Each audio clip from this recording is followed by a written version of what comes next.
Welcome everyone. This is the Refugee Action Collective, and thank you especially for those of you here for coming out on such a night as Melbourne throws at this time of year in the midst of winter. But as dark as this is, we just know that means better times are coming.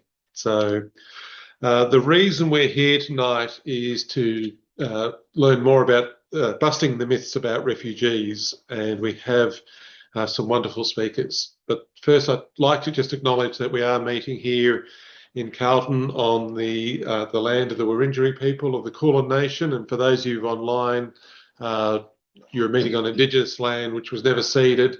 And we acknowledge that the struggle for refugee rights is tightly entwined with the ongoing struggle for Indigenous rights, and racism has been one of the contributing core factors for both issues. So we will continue to work in both areas. And we also acknowledge that the Indigenous people of Australia have been very welcoming to those seeking to build their lives in a safer place. And we should be doing more one of the common themes across multiple governments for more than 20 years has been misinformation and outright lies that have grown into accepted myths over time about refugees. And the truth is, the reason they want to create these myths is they want to create division, and they want to create separation, and they want to create fear rather than empathy, and rather than realising that we have solutions in front of us if we would just reach out for those solutions and just work for those solutions. And so what we have seen, though, for over 20 years is the spreading of lies and mistrust rather than building connections and rather than building opportunities, identifying the opportunities that happens when we have people coming into this country. We've had lies about being swamped, that there are too many people coming in and we're going to be swamped. We've had lies about the children overboard. We've had lies about terrorism, that people are going to... We've had lies about criminals coming into this country.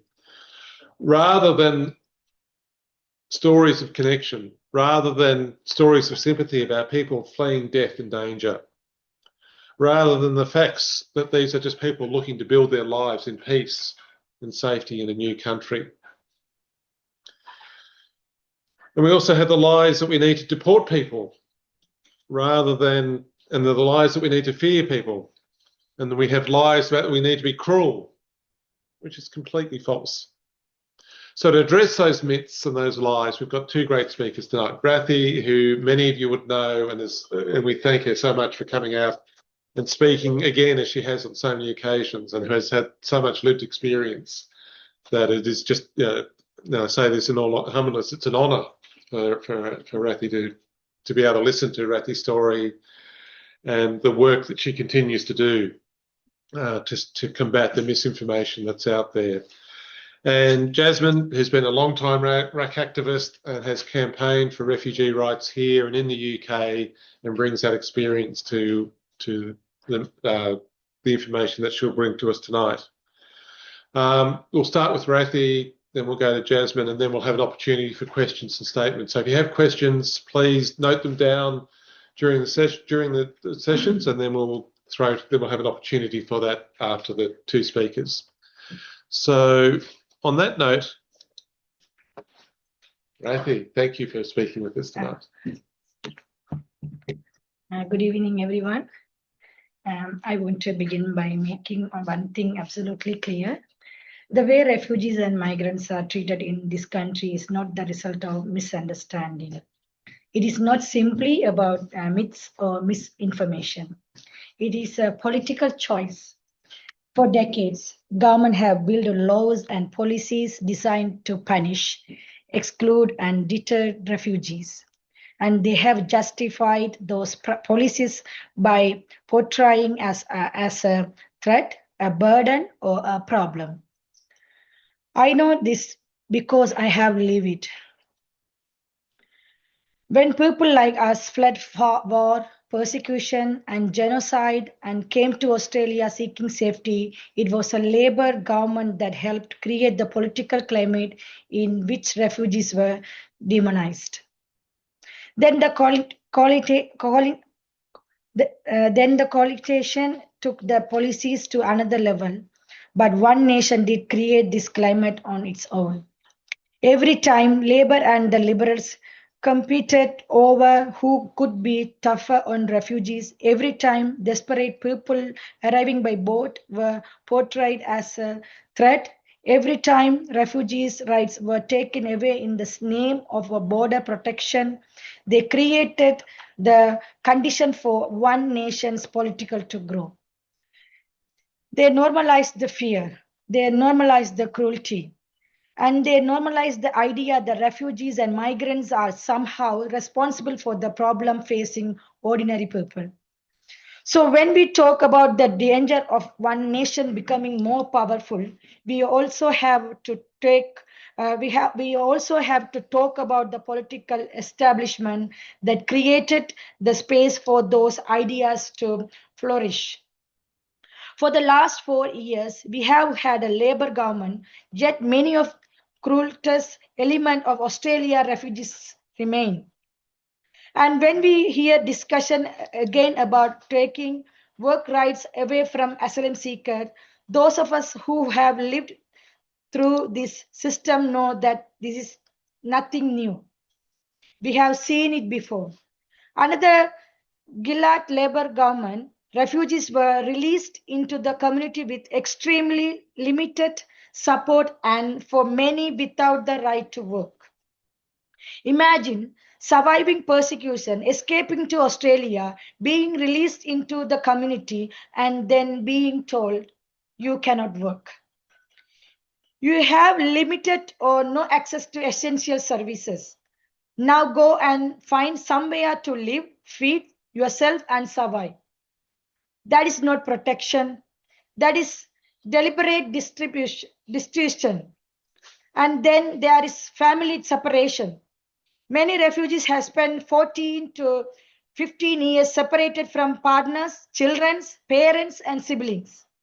For someone who has already lost more than a decade with their family, another year is not simply another number or number on a government processing chart.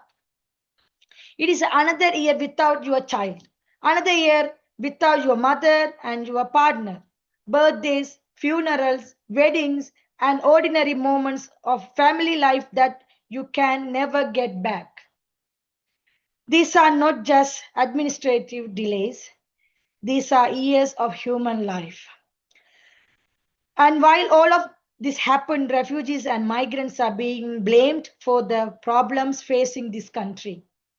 Housing is unaffordable, blames migrants. Wages are too low, blame migrants. Hospitals are struggling, blame migrants. There is a cost of living crisis, blame migrants. One nation pushes this argument openly. Then the major parties respond by trying to prove how tough they can be on migration. But who is taking about the people who actually hold the power? Refugees did not create the housing crisis. Migrants did not suppress wages. Asylum seekers did not privatize public services. We did not make groceries unaffordable. We did not make energy companies earn enormous profit while families struggle to pay their bills. And we did not create a society where extraordinary wealth is concentrated in hands of a small number of people. The mega wealthy and the corruption that profit from this system are very happy when ordinary people blame each other. They are happy when a worker born in Australia blames a migrant worker. They are happy when migrants blame refugees. Because while we are fighting each other, we are not asking who owns the wealth, who profit from low wages, who control our housing, and who has the ear of government. That is why racism is so useful to those in power. It gives ordinary people someone below them to blame instead of someone above them to challenge. It gives ordinary, so I am not standing here asking ordinary Australians to feel sorry for refugees. I'm not asking for charity. I'm asking you think critically. When a politician tells you that refugees or migrants are responsible for your problems, ask yourself one simple question. Who benefit from me believing this? Because if you accept their argument, refugees will suffer, migrant will suffer, but working people will lose as well. When government create a group of workers with fewer rights, employers gain a group of people who are easier to exploit. When government normalized that denying rights to one section of society, it became easier to attract the right of others. That is why refugees' rights and workers' rights cannot be separated. And that is why fighting racism cannot be left only the people who experience it. It is a fight that belongs to all of us. We must reject the politics that tell us our neighbors is our enemy. We must reject the idea that the worker born overseas is responsible for the hardship of a worker born here. And we must reject the system that divides us into citizens, migrants, refugees, and temporary visa holders, and then tell us to fight each other for whatever is left. There is enough wealth in this country for everyone to have a home. There is enough wealth for decent wages. There is enough wealth for properly founded hospitals and schools. And there is enough wealth to treat people seeking safety with dignity. The problem is not that there are too many of us. The problem is who control the wealth and who hold the power. So if we are serious about defeating racism, we must unite. Refugees, migrants, workers born here and workers born overseas, people with citizen and people without it. We must stand together and say, we will not allow refugee to be used as political scapegoats. We will not allow migrants to be blamed for crises they did not create it. We will not allow the one nation to turn fear and racism into political power. And we will not allow a labor or the coalition to legitimize those politics by competing over who can be harsher on refugees. We are not the problem. Our neighbors are not the problem. Our followers, workers are not the problem. Division is not the solution. Solidarity is. And if we are going to be defeat racism in this country, we have to do it together. Thank you so much.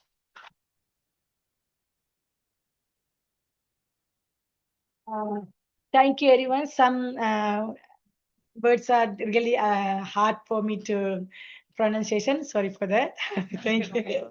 Thank you. Thank you, Rathi. That's Rathi, it's such powerful words. I mean, when you talk about the government and others and the one nation, blaming migrants for the problems that have been created by successive governments, it just rings so true.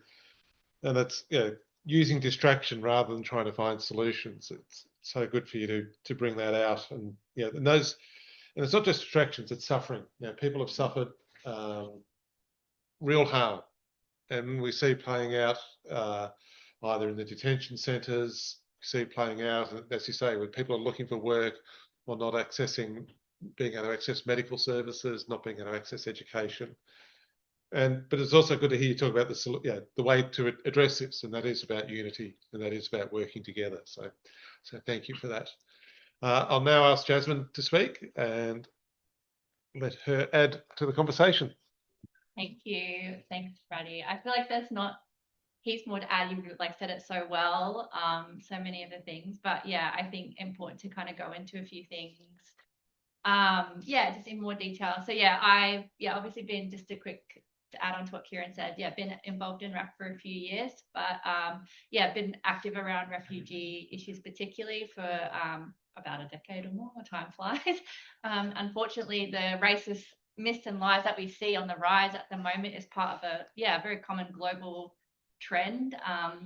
Leaders everywhere are using racism to divide and distract you know, while profits keep soaring. And I think, like, yeah, I've seen it time and time again. You know, I've seen help deliver aid to refugees stuck in the border in France and Calais. It's racist lies that kept them in these terrible conditions so they couldn't get into Britain. You know, and we've seen it again and again, refugees in unbelievably cruel situations because of racist lies. I think it's important we're doing this meeting now because of, like Ruddy mentioned, One Nation is on the rise. They're becoming a real threat in the upcoming elections, state elections in Victoria. Unfortunately, a lot of the time refugees are at the brunt of these lies due to their vulnerable position that they are in, from having to flee dangerous and life-threatening circumstances. They're quite easy targets for racists seeking to scapegoat. Pauline Hanson, leader of One Nation, you know, has a track record for telling racist lies. It goes way back, as we know, to the 90s. You know, she talked about the risk of Australia being swamped by Asians. That's clearly a lie. And she, you know, talked about how, you know, Asians have their own culture and religion, form ghettos, do not assimilate, and talked about back then abolishing the policy of multiculturalism and how that would save billions of dollars. You know, all these things she said back then that were complete lies, and it was just an attempt to whip up racism and division. And unfortunately, like we've sort of alluded to, not unique to One Nation, very much a tactic, unfortunately, by several different leaders around the world. But here, you know, we've got the current government has pushed racist lies, have got racist policies has had racist lies to justify the policies. Tony Abbott very famously pushed, you know, racist lies about people arriving by boat, as if that was somehow some kind of problem we needed to deal with. You know, the Morrison government, the list goes on. We see Hanson now revisiting these lies just with different targets. You know, in her, she talks in her National Press Club speech, Hanson was beating the anti-migrant drama as loudly as ever. Labor has been bringing more than 1,375 people per day for the last 3 years. And as it was in the 90s, Hanson's mass migration crisis is a racist fiction. Stupidly, the 1,375 figure included population growth from births as well as migration. Over the past 10 years, Australia's population has actually grown at the same speed as most of the past century, about 1.5% per year. In fact, the level of population growth since 2019 is below that projected based on the population growth in the 2010s due to lower immigration during the pandemic. The crisis in housing, infrastructure, and wages, as Ruddy said, has been created by successive governments, warped infrastructure and spending priorities, housing policies rigged for investors, and industrial relation laws designed to protect profits at the workers' expense. One Nation also says that the housing crisis has been caused by an immigration catastrophe, but migration and especially refugees are not to blame, which I think we're all clear out in this room. And I think, you know, in the decade to 2025, the population increased by 16%, but the number of dwellings by 19%. During COVID, when borders were closed, there was also almost no immigration. House prices actually jumped 20% in 18 months. And the idea that Australia are taking too many refugees or we're somehow being inundated is completely false. You just have to look at the numbers and it's really clear. It's the lies that racists are peddling, that these lies do not add up. Labor's current policies around refugees, as I've kind of gone over, are some of the harshest in the world. Some of the most racist policies we have here, you know, other like England has actually taken examples from Australia because they're so much more racist. They're like, we want to be more racist. How do we do that? Oh, look, let's look to Australia. Like, the idea that we're not this idea that we're, you know, somehow lenient on refugees is ridiculous. We actually need to be much more lenient. We need to be welcoming much more refugees. The cap at the moment is on 20,000, which is a mere drop in the ocean when you look at how many refugees are having to flee wars that actually Australian government support and Australian government, you know, create weapons for, go as far to create weapon parts for, help fund that project. And this year actually marks 75 years of I found out through this research for this talk, of the Refugee Convention, which Australia is a part of. You know, it's not illegal to seek asylum. It's not illegal to seek safety in another country. And Australia is not at all helping out in the way that they should be. According to the UNHCR, at the end of 2025, there were 41.6 million refugees globally, including refugees under UNHCR's mandate. So people in a refuge-like situation, other people in need of international protection, and Palestine refugees under UNRWA's mandate, as well as 9 million asylum seekers pending a decision on their asylum claims. In addition, there were 68.7 million people displaced within their own country due to conflict or violence. And so if you go, like the UNHCR website has some really good figures for anyone who is talking to a soft or a hard racist, hopefully not a hard racist, but actually 65% of refugees are hosted by neighboring countries. So a lot of the countries who are taking refugees, you know, Turkey, I can't off the top of my head, I don't have the countries in front of me because I forgot to put that in. But there's a lot of countries, taking millions of refugees that are the neighboring countries. And 39% of those refugees are children. So, yeah, I mean, I could keep going on with those statistics, but you also have to just look at where the money goes. That says a lot as well, I think, about why they need, you know, racism. I mean, first of all, it costs more money to keep refugees out than it does to just let them in and be part of our community. From the Refugee Council, they said spending on offshore detention and processing in 25 to 26 was 971.6 million. 390.9 million higher than the funding allocated in the 25-26 budget. This was the seventh year in which there has been a major cost blowout, with cumulative spending since 2012 now totaling 14.35 billion since 2012. So despite forced displacement globally at unprecedented levels, Australia's refugee and humanitarian program will remain at 20,000 places. So that was a level set in 23 to 24, 2023-24. Additional resources for migration system reform are focused on concerns about the integrity of the protection system, but little details exist about ensuring safety needs are fairly assessed. This is all directly from the website.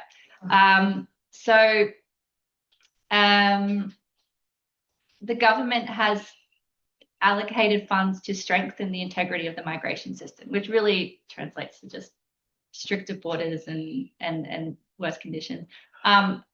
These funds include 74.2 million over 4 years from 26 to 27 to the Federal Court of Australia and the Federal Circuit and Family Court of Australia to address the misuse of protection visa systems by increasing the efficiency of the merits and judicial review processes and to establish a pre-filing pilot for a duty lawyer legal assistance service in the Sydney and Melbourne registries.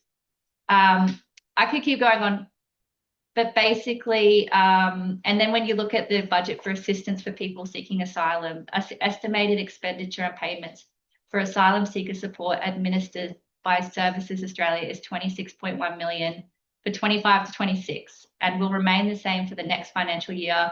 This is an increase of 30% compared to expected expenditure in last year's budget allocation of 20.2 million. And then just to go into border enforcement and management, the government will increase spending on border management by 44 million or 7.9% to $600 million in 26 to 27, having underspent its border management budget by 1% in 25 to 26. The border enforcement budget for 25 to 26 was 1.5 billion, but actual estimated expenditure was 1.6 billion.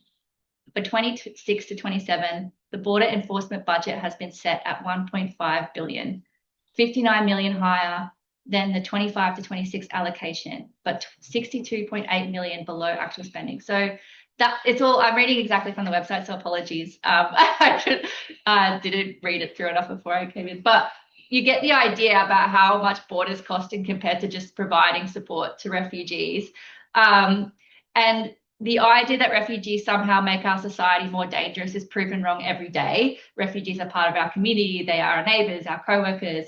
And to add to that, in a parliamentary submission in 2017, during the height of the Sudanese gangs hysteria, Victoria Police admitted that the crime rate for the overseas-born groups was lower than the crime rate for Australian-born. And I think what makes society really dangerous is the drive to war, which the Australian government is very much part of. And when we look at how much is going into weapons, it is clear that the danger is not with refugees and migrants, but our own government priorities. That's what's putting us in danger. Australia, this is from, I got this directly from the, one of them where they had the defence budget, my brain, end of the working day. But Australia will be spending a record $425 billion over the next decade to overhaul the defence force and make the country more self-reliant. Defence Minister Richard Marles outlined where exactly all that money will be going when handing down the 2026 National Defence Strategy. The funding surge will see an extra $14 billion over the next 4 years and $53 billion over the decade. As a result, defence spending as a proportion of gross domestic product will rise to 3% by 2033 under the NATO approach.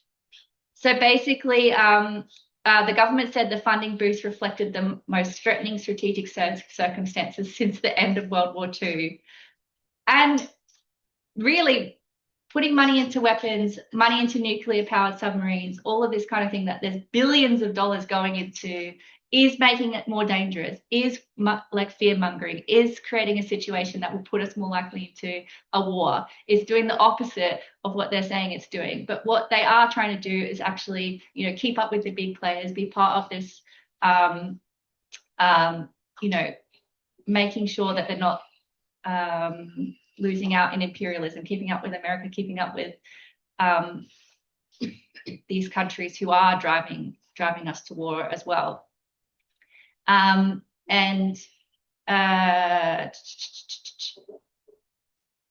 Sorry, lost my place. But yeah, I think like the truth is, when it comes down to the truth, refugees do not have an easy ride and face extreme challenges. And when attempting to seek safety in Australia, thanks to racist policies that exist purely to scapegoat. Refugees still living in limbo after over a decade on precarious bridging visas, trapped in detention centres without medication. We look at the refugees who've recently been deported to Nauru without medication. One of them's forced to go on hunger strike because he got deported and they knew that he needed that medication and sent him to Nauru to die, basically. And then you've got the many refugees living in fear of deportation at a moment's notice, thanks to Labor's draconian deportation laws. There's refugees trapped in Indonesia that could easily be let in. All they would have to do, you know, sign a piece of paper, basically. You know, they're living in terrible conditions over there at the moment. And this is all because of these, you know, these racist lies and myths really do enable refugees to suffer in such a way that is completely unnecessary. And I think while it's easy to debunk these myths, the challenge before us, I really think, is ensuring that these myths don't gain traction. Like we all here know in these rooms, I'm telling probably everyone who knows that these are myths and lies and what they are. But I think what's important actually is for us to really get organized and spread this much wider than us. I think that's our real task.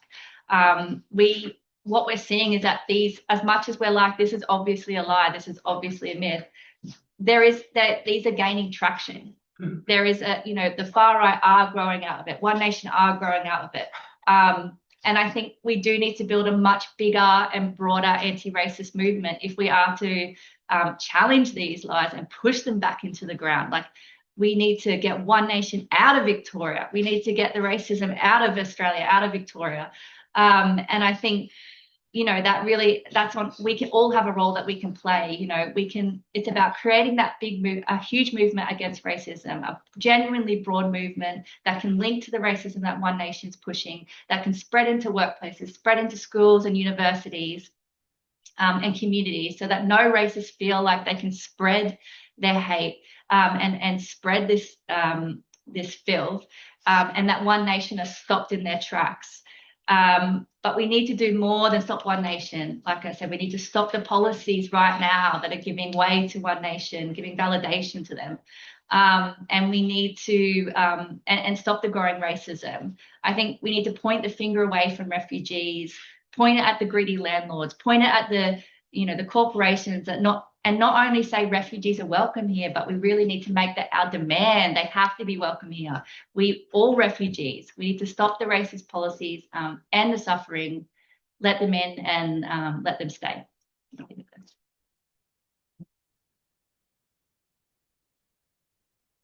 Thank you, Jazz. I think it's so true what you say, that all these myths, they're just not tied to facts. They're the opposite. By definition, they're the opposite of facts, and that's the work we need to do, is to address them. And as you point out, 75 years since the Refugee Convention was signed, and that's one of the fundamental things. It's not illegal to seek asylum. That whole horror of illegal people. It is not illegal. No one's ever been charged for seeking asylum. But it's a word that gets trotted out time and time again. And as you say, that most in the refugee crisis is in places where, in other countries that are facing challenges, that have welcomed in millions of refugees, in those neighbouring countries where there is challenges. And really, it is basically Australia can and should do more, which is what we need to see. And I'm reminded, as I've been listening to the two conversations here, that the crocodile tears that are cried by our politicians about we need these policies to keep people safe, without looking at the harm that is happening every day in the privatised detention centres, with the harm to the inmates, with cruel and unnecessary policies, understaffed detention centres, where the staff are also put in harm's way. These are cruel places that inflict harm, inflict more cruelty. The harm and dangers that are caused by deporting people to Nauru, where there is not enough food, where people are now going hungry. Those have seen the vulnerable people that have been left in PNG that should have been medevaced to Australia and sorted out. That's where the harm is happening. These policies are not about reducing harm. These policies are about attracting votes by being seen to be tough, rather than taking a leadership position and showing that Australia can and should do better, and that we don't do it just to be nice, but we gain wonderful people like Rathi. Australia is a better place for having Rathi and people like her here, building their lives and adding to this country. So, given those two that you've heard from those two speakers, we've now got the opportunity for questions or statements. We'll take a few from the audience here or online, and then we'll try have a few questions or a few statements, and then I'll bring it back to Rathi or Jazz to answer them. So, do we have any questions? Helen, jumping in before I've even finished the sentence. I've had welcome refugee placards outside my house on my gate for the last few years. People come and go, no comment. The last 2 days, I've had 2 trainees come in, Anglo, white as. The latest one that came yesterday said to me, "You've made my day." And I said, "What?" She goes, "That Pauline Hanson, your placard, I see your placard and you've made my day." So that was the first guy. The other guy that came the day before also said the same thing. I found it interesting how people now are galvanised against Pauline Hanson. As I said, I've had these placards for years on my gate. no comment. But I think people now are starting to speak out and thinking, oh, this isn't a passing thing.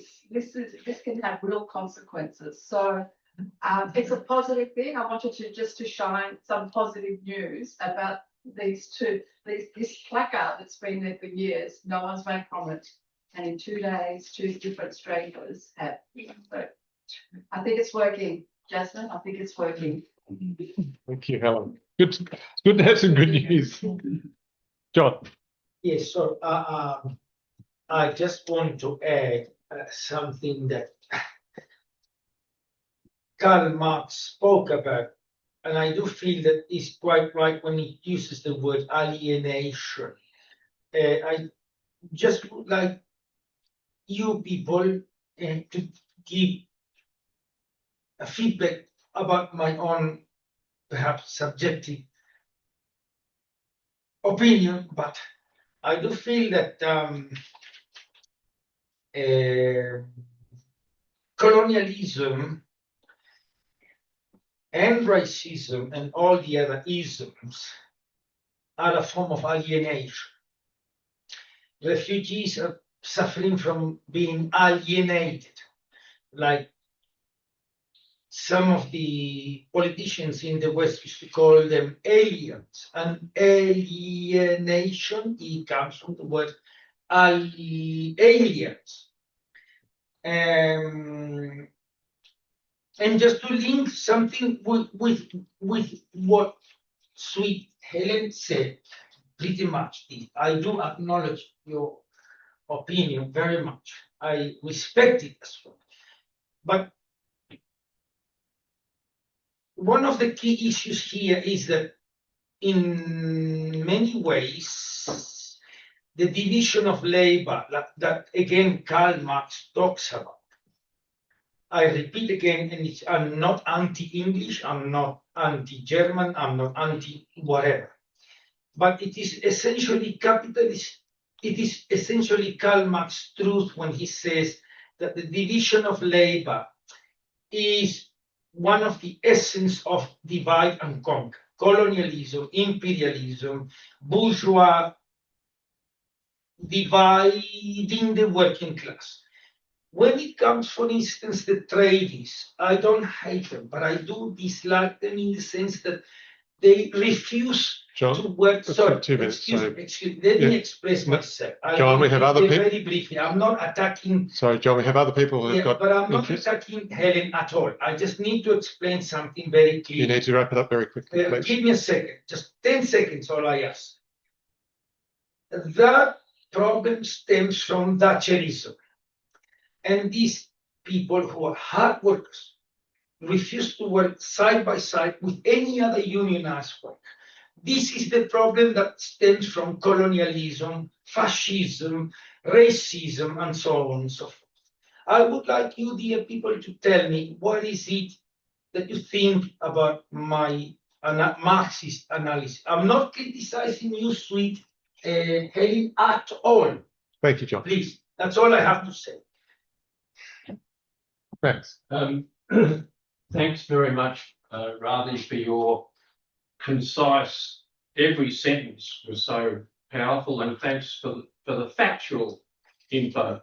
I just want to add one thing, and you may be aware of it, you may not be, that 50 years ago, Australia, through the then Liberal Prime Minister Malcolm Fraser, ratified, that is signed up to and said it would comply with, the International Covenant on Economic, Social and Cultural Rights, and said everyone in Australia, including non-citizens, has a right to work, has a right to the highest attainable standards of health, has a right to social welfare like unemployment benefits and so on, and a range of other rights.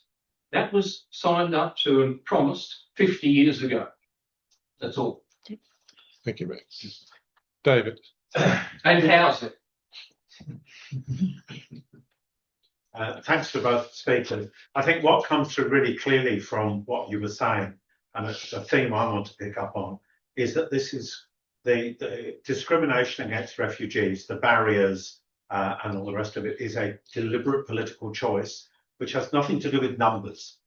It's to do with the fact that the right wing whip up fear campaigns, and rather than respond by saying, actually, the simple way to deal with the housing crisis is to build more houses, is to build more public housing in particular, rather than saying we will tax the gas export companies or we will tax the super rich, rather than saying that and we will put the money into welfare so everybody is better off, successive governments have gone along with the idea that people coming from the outside are the problem.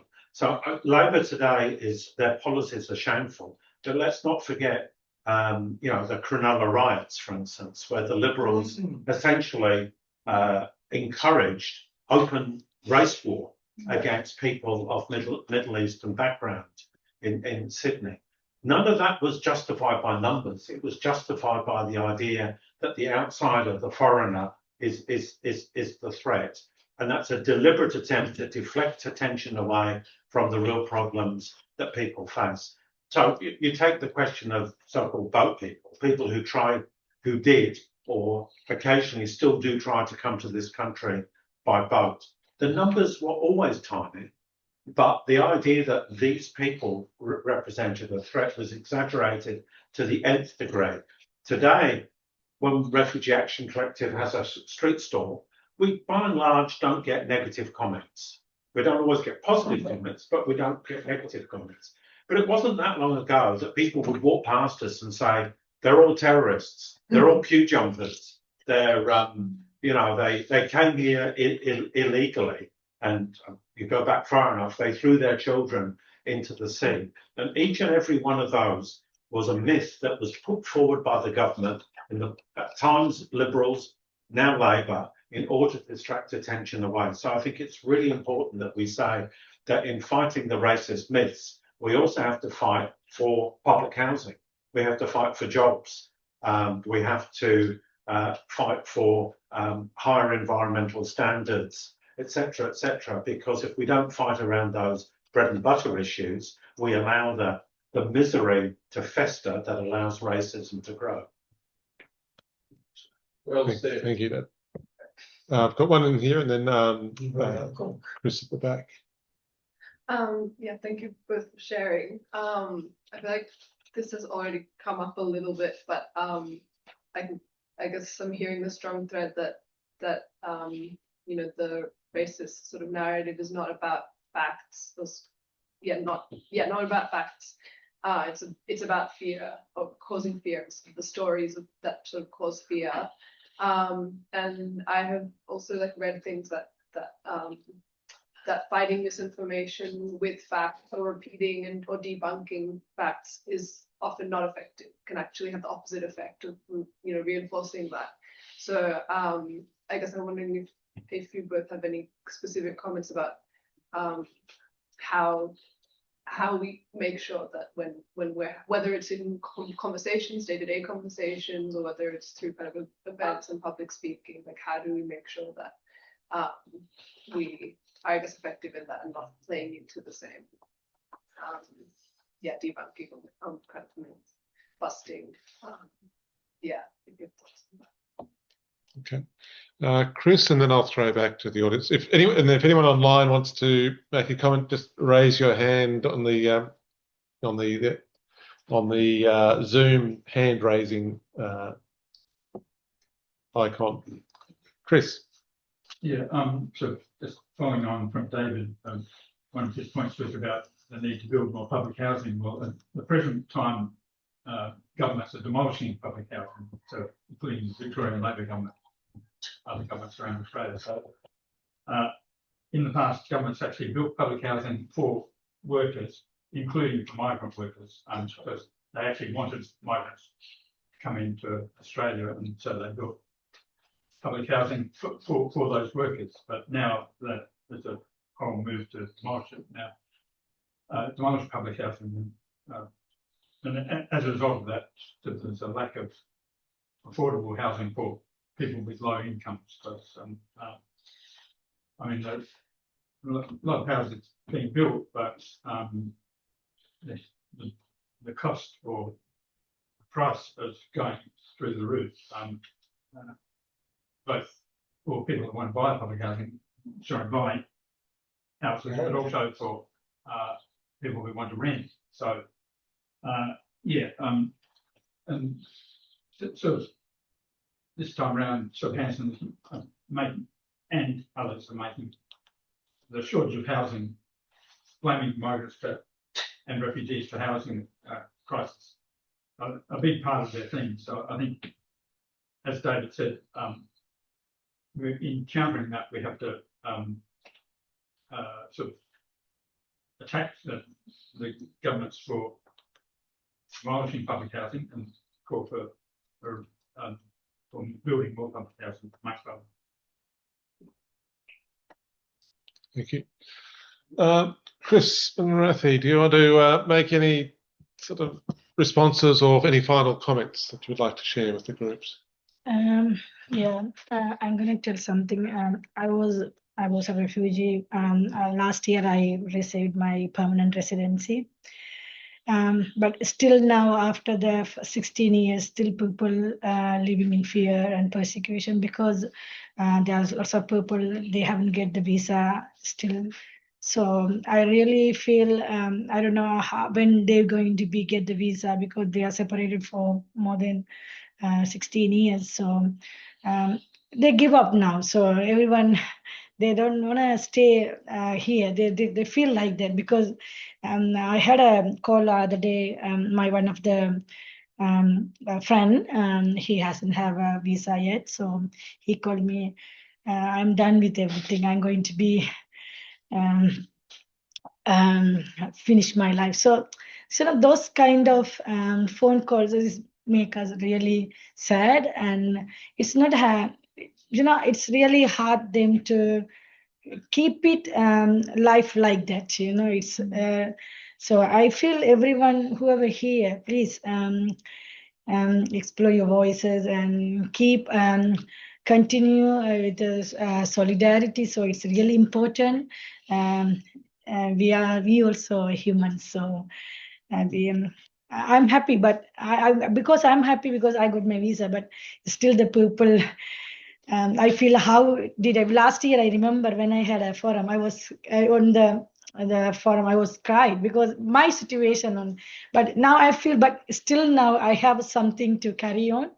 I need to work so hard still now. So please, thank you so much for you keep supporting us. Thank you very much, everyone who are coming here today. Thank you. Thank you. And Jazz. Thanks, Radhi. Yeah, I think, hearing stuff like that, I've heard, being in RAC particularly, you do hear so many stories about refugees who've really just at their wits' end trying to get visas, and at that point, it's really sad to hear. And it's horrible that you just say you have to go through that trauma of fleeing a dangerous country, but also then the mental health trauma that comes with like trying to fight a government to have a decent and safe life is horrendous. It's horrendous. But yeah, I think like a really good question from yourself there about you're right. It's really difficult. I think when people it can seem really difficult when people are won to an idea of something to then just be like, well, this is the fact. They won't want to hear it. It's like with conspiracy theories or anything like that. Like during COVID, I had a friend who was anti-vaccine, and no matter, the more I told her facts, the more she went away. So from what I was saying, I think my experience, and I've been part of, and I've like quite a few people in this room, been part of anti-racist movements for quite a long time now. My experience is like the good news is most people are for refugees. When it comes down to it, if you go into your workplace and say, do you support refugees? Do you want, for example, we used to do drives for Calais and getting people to donate aid and things like that when we would do these drives down there.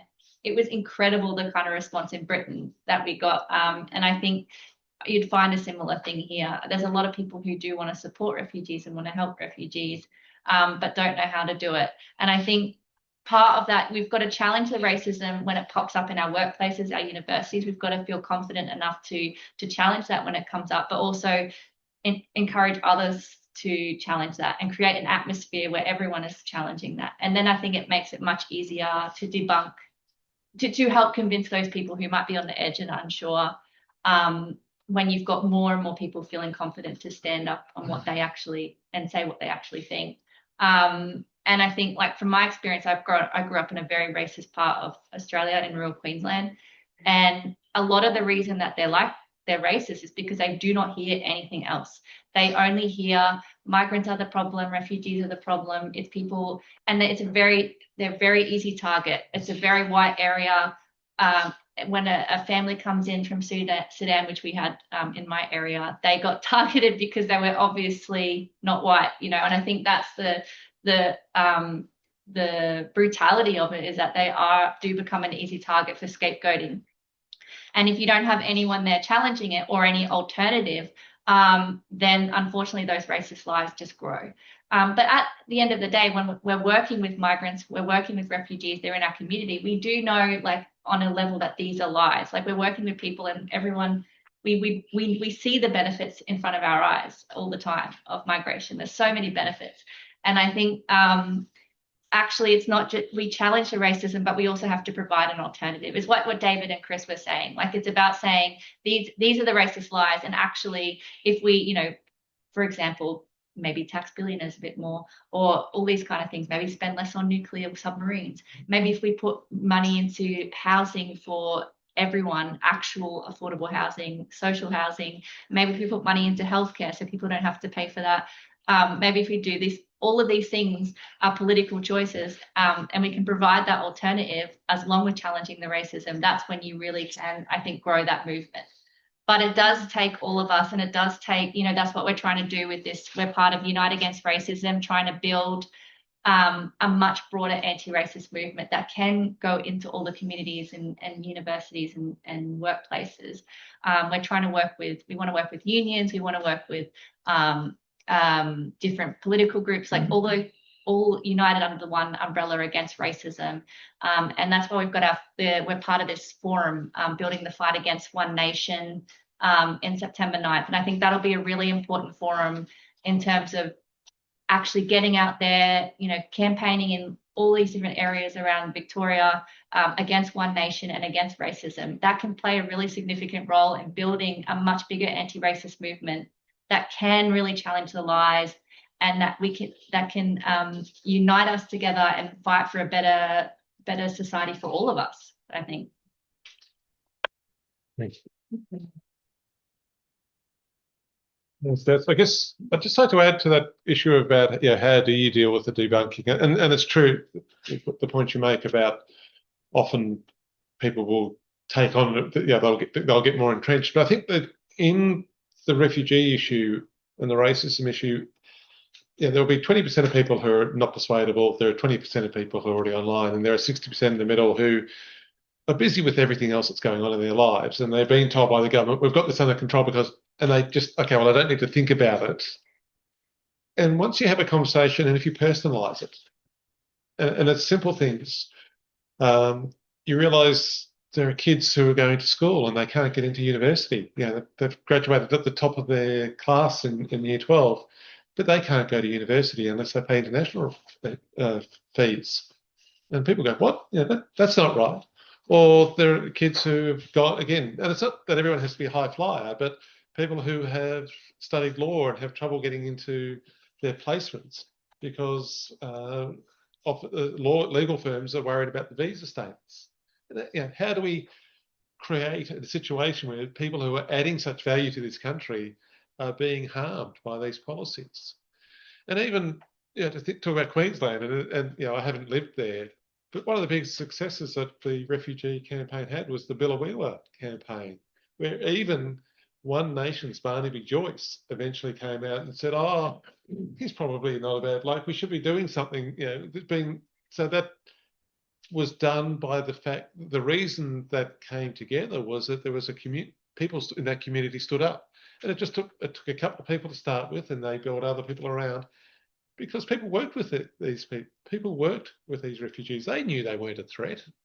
They knew having stormtroopers come in the middle of the night and drag people away and drag people onto a plane was just heinous. There were no Australian values in that sort of behaviour. So Australian values are not about dragging people away, babies away from their mothers.